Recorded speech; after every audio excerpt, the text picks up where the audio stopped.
নির্বাচন হবে, দল থেকে যাকে দে, আমাকে দেখ বা দেখি নেতা আরও আছে, যাদেরকে দে আমরা একসাথে যেন আমাদের দলীয় প্রার্থীকে নির্বাচিত করা যায় সে চেষ্টাই আমাদের থাকবে।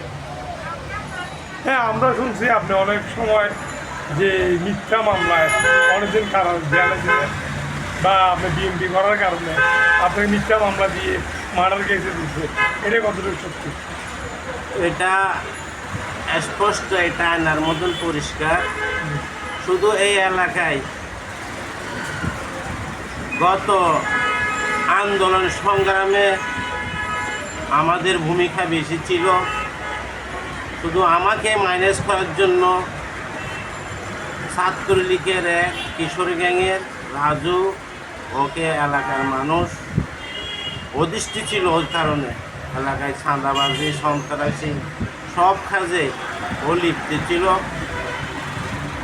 আওয়ামী লীগের আমলে ওকে আওয়ামী লীগের ছেলেরা হত্যা করেছে। শুধু আমি সক্রিয় ছিলাম বিদায় বিএনপির, এই জন্য আমাকে আটকানোর জন্য এই মামলায় ষড়যন্ত্রভাবে আমাকে দেওয়া হয়েছে। এই মিথ্যা মামলায় আমি দীর্ঘদিন কারাগারে ছিলাম। এই কারাগার থেকে বের হয়েও আমরা বিএনপির আন্দোলন সংগ্রামে সক্রিয় ছিলাম। শুধু আমাকে মাইনাস করার জন্য এই ষড়যন্ত্রটা করেছে ওরা।